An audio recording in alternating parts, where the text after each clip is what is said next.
So it's just the HDMI port Yeah, It's and really then clean dusty. it. for this one? And then one of the fans my daughter stepped on. I want to say it just got bent in. The It's fan? right here. The fan, the metal to the fan. Oh, They had that outside off, and she stepped on it and like bent in. okay. Does the PlayStation turn on when y'all connect it? Yes. But it doesn't show on the TV, right? It does. So, oh wait, It come on. Oh. it comes on, but they said the HDMI cords. The kids say it's bad. Need to be fixed, Okay. yeah, but they come on, they work. So it's like this, it just turns on, but it doesn't show, right? I guess. Mm-hmm. So yeah, that one is the HDMI.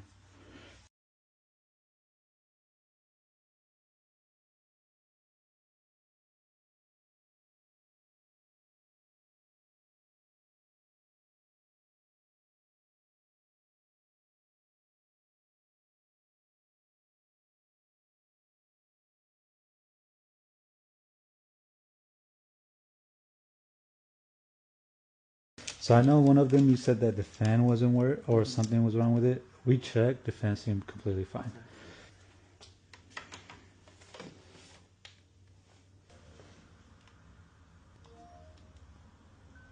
Was it common? Oh, yeah, help, man. You should see what's on the back. We had like this just from today and yesterday. We had like at least 10 consoles. Dang.